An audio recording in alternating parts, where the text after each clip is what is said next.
Ici Moscou, vous écoutez la Voix de la Russie. La seule façon de se débarrasser d'une tentation est d'y céder. Cette thèse est, semble-t-il, à l'origine de l'aspiration du président des États-Unis, Barack Obama, à accuser, preuve à l'appui, le président Bachar Assad d'emploi d'armes chimiques contre les civils syriens et à punir Damas en bombardant les cibles stratégiques syriennes choisies sur conseil des généraux. Obama adopte ces décisions au mépris du Conseil de sécurité de l'ONU. Le président américain ne prend pas en considération l'opinion de plusieurs alliés de Washington ayant refusé de participer aux éventuelles opérations ni les protestations de la communauté mondiale.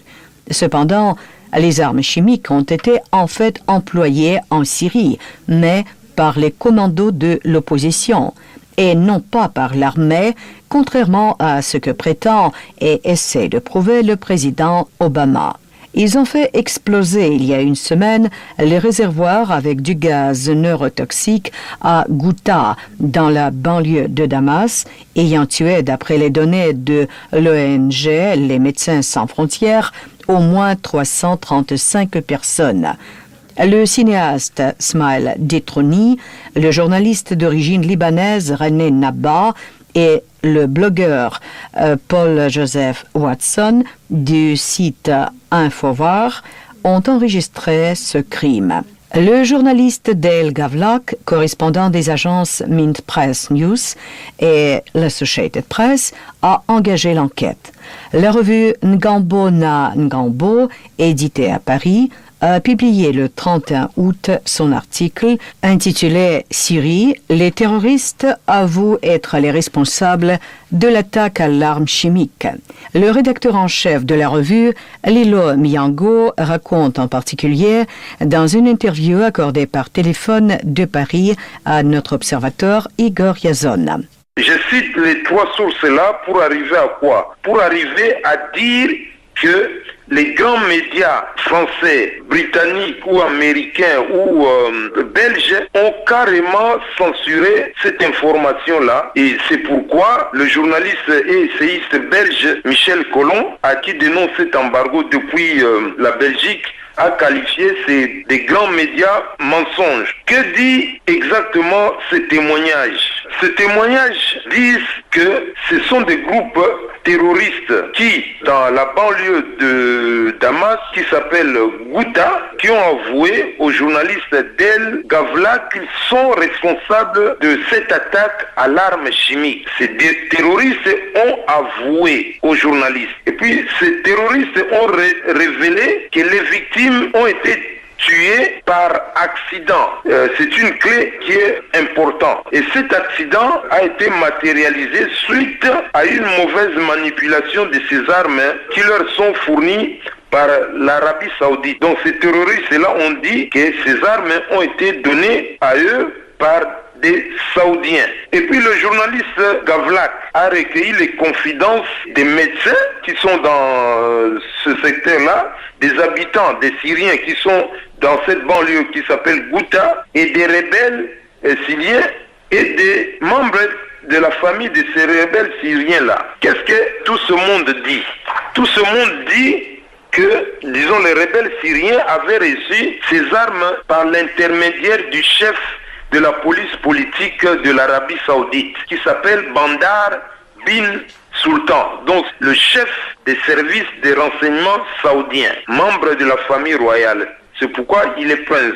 Ces médecins et les résidents de Ghouta et les familles des rebelles syriens ont montré dans leurs témoignages donnés aux journalistes Gavlak que ce sont des rebelles syriens qui ont réalisé ces attaques. Et ces rebelles eux-mêmes ont expliqué que cet accident est dû à un contretemps du temps. C'est-à-dire, ces armes-là, les Saoudiens devaient les remettre à une branche de mercenaires. Cette branche armée s'appelle Jabhat al-Nusra. Mais quand les Saoudiens ont eu peur, parce que ces gens de Jabhat al-Nusra, c'est une branche des terroristes d'Al-Qaïda.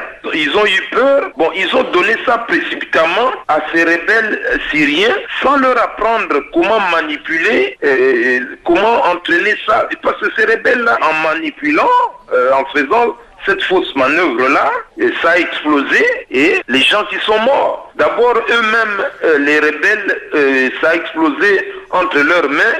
Je crois qu'il y a environ 12 qui étaient morts, d'après les chiffres que j'ai vus. Qui est Gavlak, qui a travaillé avec un journaliste du coin là, du Moyen-Orient, un arabe. Ce journaliste, Dan Gavlak, a été correspondant pour le Moyen-Orient de l'agence de presse anglo-saxonne qui s'appelle EPI, Associated Press, depuis 2 décennies. Donc c'est quelqu'un d'expérimenté qui connaît bien le milieu du Moyen-Orient. Et puis il a travaillé aussi pour une radio publique qui s'appelle National Public Radio, c'est NPR. Donc c'est une radio qui dépend du monde anglo-saxon. Et puis Dale Gavlak a écrit beaucoup de sujets pour la BBC News, qui est la radio de l'État britannique. Donc quand Dale Gavlak publie ce genre d'informations, ça montre que c'est un professionnel qui veut faire éclater la réalité qui est sur le terrain. Mais comme il n'y a pas de débat, parce que dans la stratégie de ces dirigeants occidentaux, notamment le gouvernement français du président François Hollande, le gouvernement américain du président Barack Obama, ils ne veulent pas chercher la vérité, ils veulent seulement des prétextes. Et ils ont tout fait. Leurs raisons ont tout fait pour que Dale Gavlak ne participe pas à des débats dans leurs médias, dans leurs chaînes de télévision. Et puis, le document dont nous parlons qui révèle que les terroristes et les rebelles syriens ont utilisé ces armes-là chimiques pour gazer les gens, ce site-là s'appelle Mint Press. Et ce site a une existence légale, donc c'est un site média qui est basé dans le Minnesota, aux États-Unis. Mais au moment où nous parlons, je ne sais pas si ce site a repris du service.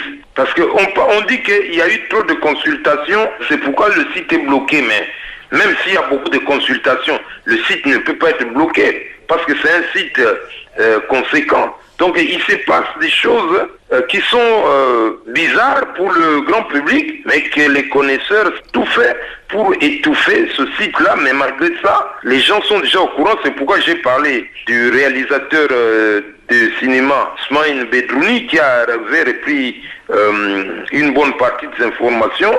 J'ai parlé de ce journaliste libanais René Naba, qui avait repris aussi une bonne partie des informations. Et puis j'avais parlé aussi de ce bloguiste Paul-Joseph Watson, qui avait aussi repris une bonne partie de ces informations-là.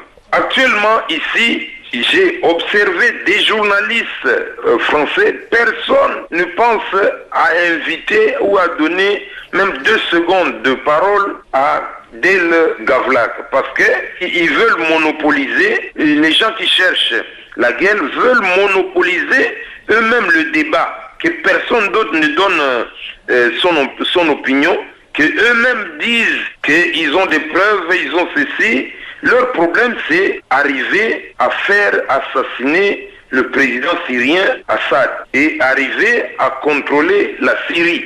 C'est ça leur problème. Mais pour les Africains qui sont ici en Europe, personne n'accepte qu'on aille bombarder la Syrie. Même si, dans leur terminologie, ils utilisent des mots qui ont l'air de rien, des mots entre guillemets doux, comme frappe. Mais frappe, en réalité, c'est des bombardements. Et puis, comme c'est des gens qui sont des menteurs, des mythomanes dans leur système de diriger le monde, ils disent que ça va être des cibles fixes. Mais on a vu en Libye, quand ils ont dit, ouais, on va cibler les attaques. Mais il y a eu combien de morts là-bas? Ils ont lancé plus de 300 000 bombes. Et puis le militaire qui dirige l'OTAN là a prétendu qu'il n'y a eu pas de morts. Plus de 300 000 bombes et pas un seul mort. Mais nous avons des témoignages que des Africains, des Noirs sont sous la bombe là-bas. Beaucoup sont morts. Donc comment ils peuvent aller bombarder en Syrie en disant c'est juste des frappes? Il n'a pas de frappe stérile, hein. Ce n'est impossible. C'est vraiment impossible. Donc ils veulent bombarder et faire tuer massivement des gens. Et puis ils prétendent qu'il n'y a pas des militaires des pays européens concernés là qui cherchent la guerre sur le terrain. Mais ça c'est faux. Les forces spéciales de la Grande-Bretagne, même si la Grande-Bretagne, l'opinion publique britannique a fait pression sur les députés pour qu'ils n'aillent pas, les forces spéciales britanniques sont sur le terrain là-bas. Les forces spéciales américaines sont sur le terrain là-bas. Les forces spéciales françaises sont sur le terrain là-bas. Eux-mêmes, ils tombent dans leur propre piège parce qu'ici, à partir de 17h, au moment où je fais cette interview-là, en date du 2 septembre, le Premier ministre français, Jean-Marc Ayrault, va présenter des preuves pour le grand public. Ils disent des preuves. Ces preuves-là, pour les avoir, il faut aller sur le terrain. Qui peut aller sur ce terrain où il y a la guerre? C'est que des forces spéciales, des espions, des militaires. C'est pas un commerçant qui vend la viande, un commerçant français qui vend la viande à Paris, qui va aller à Damas pour chercher des preuves là-bas, des prélèvements. C'est des militaires formés pour l'armée. Donc dire qu'il n'y a pas de militaires là-bas, c'est faux. Par rapport aux Africains, les Africains sont très inquiets. Je parle de la diaspora africaine qui est ici en Europe, qui contribue à faire développer l'Afrique. Les gens sont très inquiets parce que quand il y a la guerre dans un pays européen, cette guerre finit toujours dans un pays africain.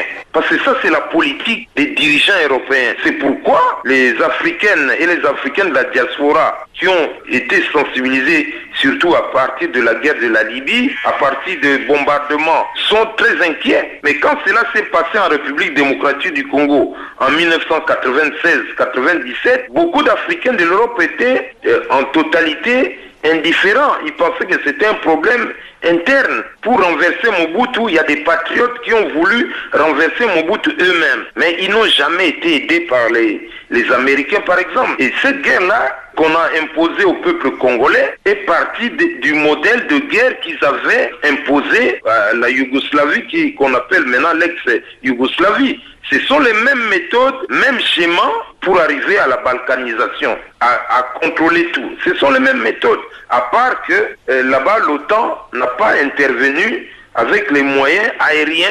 Voilà ce qui est très compliqué comme situation. Et puis, les Africains ont peur de la suite de la guerre en Syrie parce que l'Africom, qui est cette force avancée américaine, est de plus en plus présent en Afrique. Mais pour faire quoi? C'est pour préparer des futures guerres. Donc ils ont besoin de cette avancée-là en Afrique pour puiser de plus en plus de matières premières qui vont leur servir dans leur industrie de super technologie ultra moderne. Voilà la problématique. Et puis bon, par rapport au témoignage que j'avais dit que ce sont les terroristes et les rebelles syriens, parce qu'il faut faire la différence entre terroristes qui se battent en Syrie là-bas et rebelles syriens qui se battent. Ce sont deux entités différentes qui ont des alliances qui sont contrôlées par les gens qui sont ici en France, qui veulent qu'il y ait la guerre là-bas, qui veulent qu'on assassine le président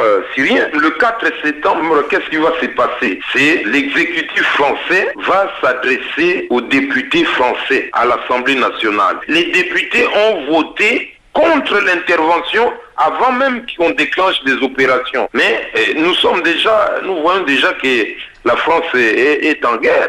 Parce qu'il y a les forces spéciales françaises sur le terrain. Donc le 4 septembre, on attend un grand rassemblement de peuple. Le 4, là, il est important de signaler qu'il y aura une manifestation juste en face de l'Assemblée nationale française. Il y a des gens qui viendront de la Belgique, il y a des gens qui viendront des provinces françaises. On ne sait pas combien ils vont être. Est-ce que ça va dégénérer avec la police? On ne sait pas, mais il y a une manifestation qui est prévue au moment où les députés seront là-bas pour écouter, entre autres, monsieur Laurent Fabius, qui est le ministre français des Affaires étrangères. Dehors, il y aura cette manifestation-là. Donc nous allons faire le compte-rendu dans les conditions du direct. Donc on pourra même faire intervenir quelques personnes qui seront là-bas à la manif. Moi, j'irai à la manif pour partager cette information-là avec la radio La Voix de la Russie. C'était des extraits d'une interview téléphonique recueillie auprès du rédacteur en chef de la revue Ngambo na Ngambo, Lilo Miango.